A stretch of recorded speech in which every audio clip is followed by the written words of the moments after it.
Hey there, this is Cynthia Andrews. I am here broadcasting from Swallowtail Farm with my husband, Colin Andrews. And we wanted to talk with you today about an event that happened yesterday. Just to say, we're now 4 weeks into our stay at home here at Swallowtail Farm, and you can tell by the hair. That's why the hair is a little bit out of shape, just a little. But we are keeping ourselves engaged and involved. So yesterday, Colin was in a conversation with his friend Busty Taylor from England when there was an interruption to his text messaging with a recording that doesn't appear to have an origin of a very guttural male voice speaking two words that are very clear, very audible, and we'll play them for you in a little bit. This type of thing falls into the general category of electronic voice phenomenon, and people who study strange occurrences are quite familiar with it. We ourselves have had several different kinds of experiences. Basically what happens is that any electronic device is putting out electromagnetic frequencies and white noise, and those frequencies apparently can be modulated by outside energies into coherent sounds that we can understand. So two things really have to be agreed upon, or we have to be willing to suspend our disbelief enough to take on the idea that there are other conscious beings outside of living humans that may be wanting to interact with us, and that could be other entities altogether. That could be humans who have passed over. We don't always know the answer to that. So that when you use different kinds of electronic equipment, these voices can be recorded as they modulate the frequencies. So, Colin, you have done this kind of research before in the past, yeah? Well, yeah, absolutely. It comes up from time to time from other people that pass information along to me, knowing of my interest and my research in, a broad-based kind of research, but also from personal experiences. It's worth adding to what you've said is that whilst most of the time it is utilizing technology with electromagnetic spectrum, there are occasions when there is no technology involved, and the voice phenomena comes out of the ether. It's just simply out of the air. And I've had several of those. And so then your body is the instrument. Your body is what is receiving that. There's so many mysteries wrapped up in this. Those experiences that I've had myself that do not involve, at least visually, visibly, physically, the electromagnetic spectrum as we know it, have come in when I know I've been in a particularly frame of mind. When you're relaxing, you maybe like washing your hair is the example that I give, because that's happened several times. It's not that you call it in. I think it's the state of mind that you're in a very receptive, alpha, delta, so kind of frequencies that are going on in your brain that appear to invite or some way initiate contact. And that's, as I say, that's happened several times. But the voice phenomenon that happened yesterday, the EVP that happened yesterday, was really rather different.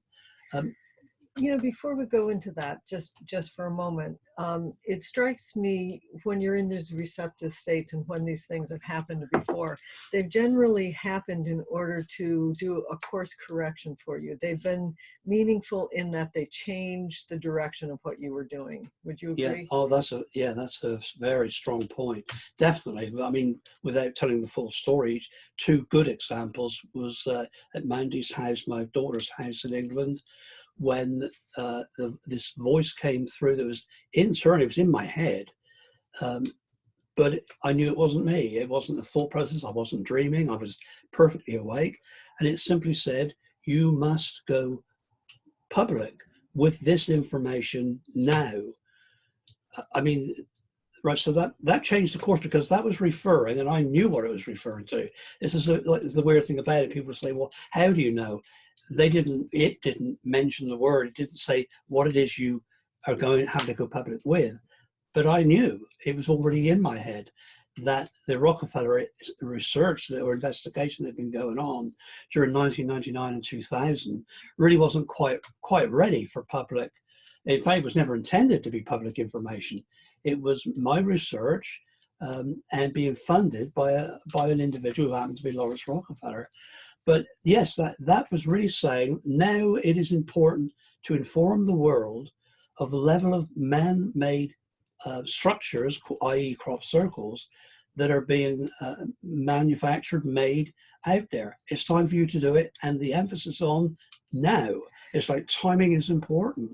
So it changed the whole course of your research, and Yeah. one of the things that it brought to the forefront was the importance of the conscious interaction between some mysterious force, the people who are making them, the people who are researching them, that there was a confluence of interaction that would not have been understood Absolutely. if you hadn't come forward. So it's that kind of really life-changing. It changed your life to come It did. forward that way. It destroyed your life in a lot of different ways. It took Destroyed a great part of it. fair amount of courage to do it.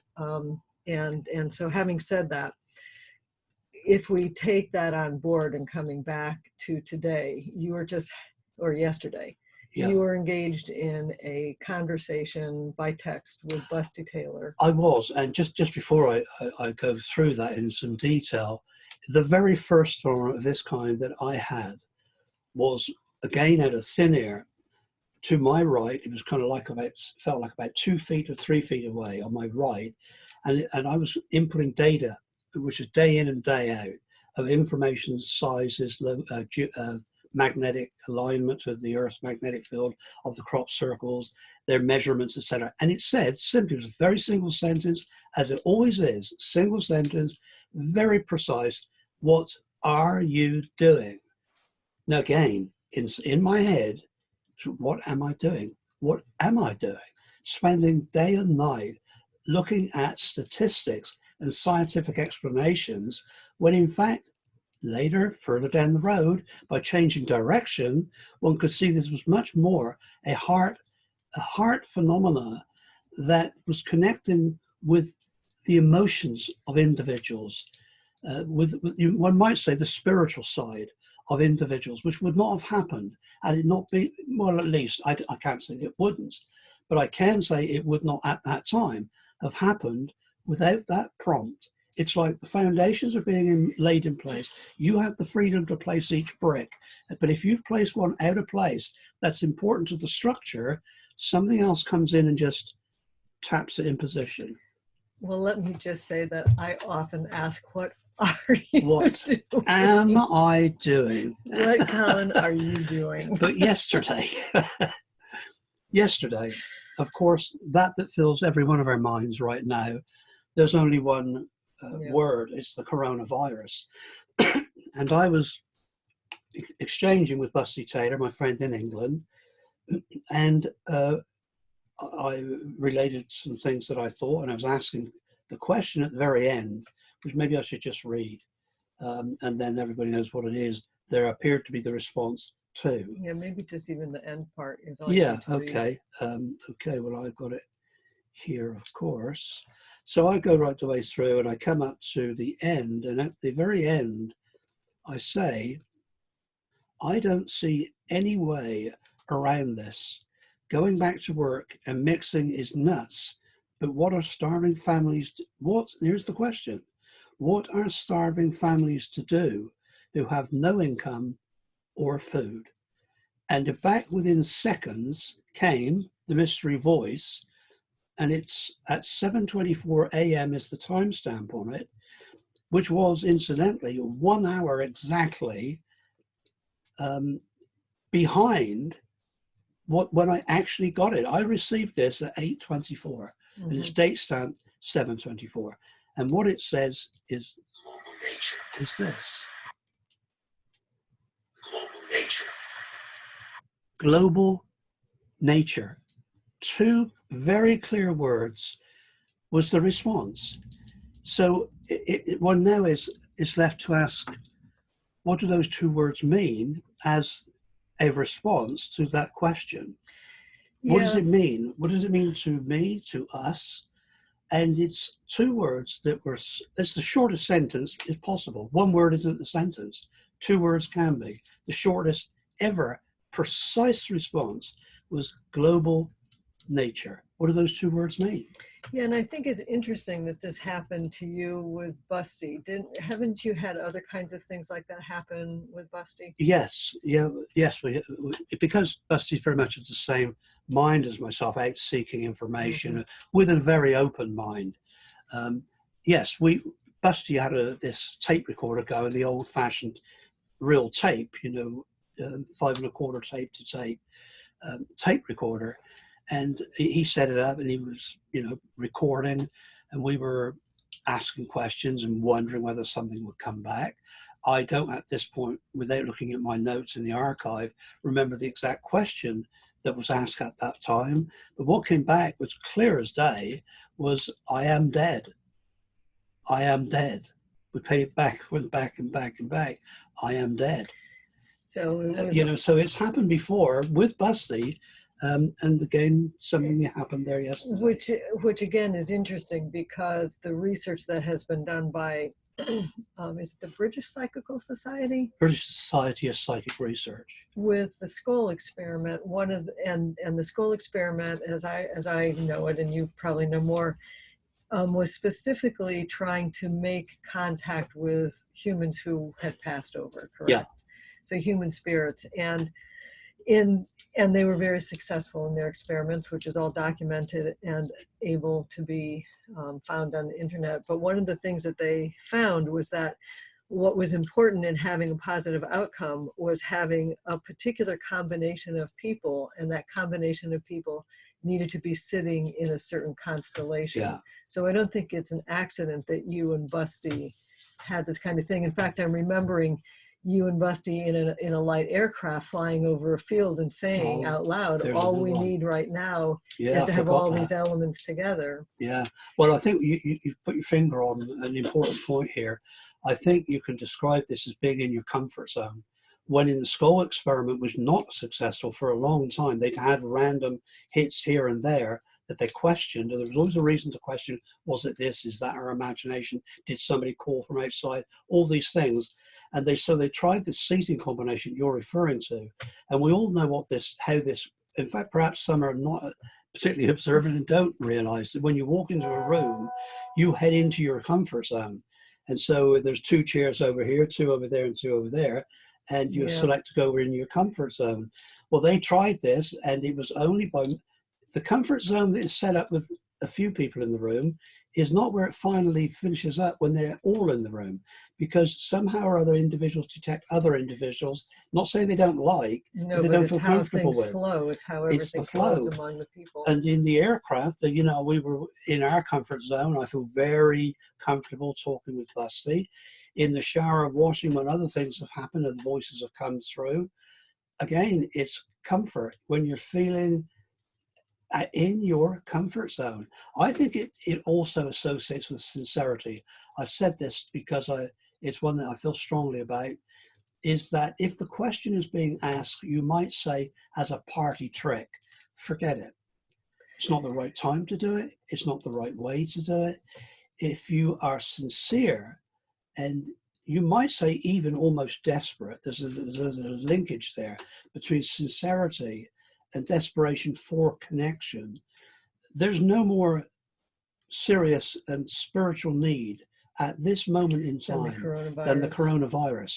And I think the way that perhaps I posed the entire communication to Busty, ending on that with that question, prompted something somewhere to come in with those 2 words. I mean, that incidentally, for people, a lot of people know, most people know who Busty Taylor is through the books and television programs, etc. But that's the both of us at Thruxton Airfield on one of the landings there. Just a matter of putting that out there. Yeah, that's nice. So you want to play? Do you want to play that again for people? Yeah. So.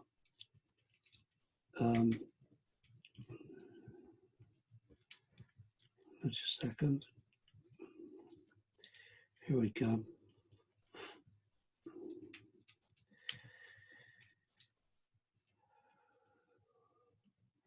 Right. I can always show you the graph form too. It was a little clearer. It's just taken a second. Let me give you when it was put through the equalizer, it's just a slightly better, clearer recording. This is the same recording. It's not been manipulated in any way. It is just simply recorded in proper software. I don't know what that's. I'll show two.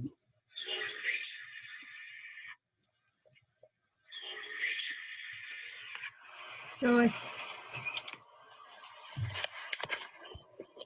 just play that one more time because I was.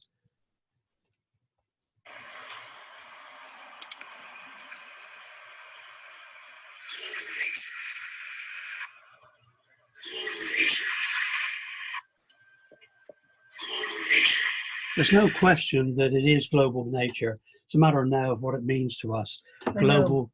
And it's very interesting that, you know, what it means to us and how did it get there. And so we can look and say, well, maybe Busty accidentally was watching TV or listening to a radio and pressed the record button. But in that case, those two words would be part of a longer sentence. Yeah. And it's not. It's static. It's those two words and it's static again. And he's very open to that. I mean, you know, he had things going on as I did when that happened. We didn't know what was going to happen, so you weren't watching every move. Right. But even if, as you say, he flicked that switch to record for 2 seconds, on playing it back his end, all you get is a transmission hiss, which sound engineers are very familiar with.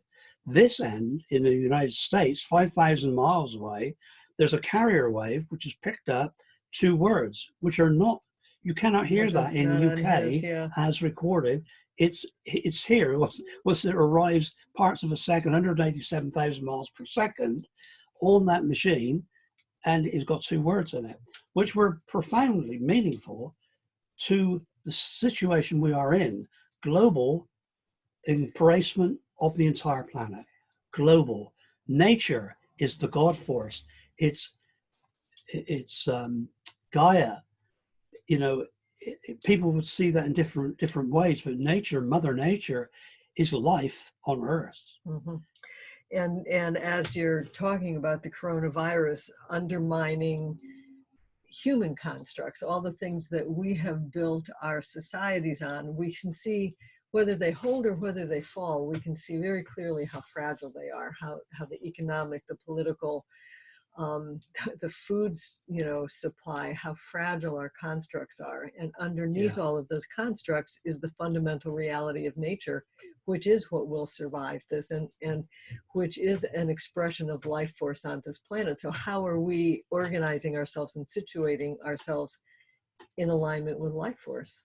Yeah. It's, that's key. I mean, how did we get here? These are questions all of us now have got plenty of time to think about. How did we get here? When we talk about going back to normal, does anybody of us want to go back to normal? Normal in the past is not what normal is going to be in the future, and not what it should be in the future. Leaving aside the masks and the sanitizers and the scientific work that clearly has got to go into this, probably going to be the only way that we can walk down the street again in any remnant resemblance to normality. But normal's got to mean in coherence with the planet. In coherence with the planet is an affinity and a connection to all life, whether it's a virus, whether it's a living plant, or whether it's a human or an animal. We've got to come into coherence and understand what love is and live it. Well, that goes back to the course correction. So you're asking how can families without money or food stay inside their house? Well, they're not going to. They're going to leave. They have to leave. And so what you're saying is this is a course correction for all of society. All of us. All of us. I think you're kind of getting close to nailing the problems that we must overcome. We must not weaken to that in man that says, if I disagree, I'm going to fight you. This has got to be, I disagree, but let's see if we can come to some arrangement, some agreement. Factions, whether it's political or whether it's religious, we've got to find common ground. We've got to be able to get on the same page because it matters to everything. Yeah, and then you bring us to the thought that nature itself, we're talking about nature as being the representation of Earth force here, but there are other meanings to the word nature. The word nature means our essential character, right? The nature of who we are, our essential self. And so maybe we're also being brought back to our essence in some way. Yeah. In a global way. Yeah, I agree. I think just to throw this in, knowing that we're being recorded here, is why we are not wearing masks and in our separation. Well, yeah, I mean, it's just worth saying for those people that are saying, well, that's great, but I don't see a mask there, or maybe even 6 feet, is because, well, you're a doctor, but you've been clear of patients for several weeks. And I'm just a retired crazy guy who sees nobody at any time. Right? So yes, we are not socially distant with each other. So what do you want to hear one more time and align ourselves? Yeah, and maybe just also say that the real reason for putting this out there is to hear from other people on what you have experienced, what you think this means, what it means, you know, in a larger or personal context, either way, and, you know, kind of get some discussion going. Yeah, absolutely. This is, at the end of the day, as I think we said, probably around 2000 for the first time, which came out of a voice phenomena, was that these things have been kept to ourselves because we have respectability, those things that we feel we would be judged on. And that particular occasion that I'm thinking of that opened me up to talk about things that have happened to me way back, you know, when I was 5 years old, that abduction type situation and other things that have happened since, was because I'm going to say it was suggested to me that these be shared, that each experience like this that pushes that frontier of credibility, but it's new science and it's a new world, it's a new way of thinking, are the first elements in a change in the paradigm. And that comes by sharing, having the courage to share your experiences if they are real and true. If they are not, then of course we're talking about a different force. Right. But that's, I agree. Do you want to hear I think play it again for people. Okay, here we go. This is the actual straight off. Let me just show you. There it is. There's the actual message. The before Busty is in the green. I am in the white. No, yes, Busty's in the white. I'm in the green. And right there with that timestamp is the actual sound, which I'll play now in front of. Nature.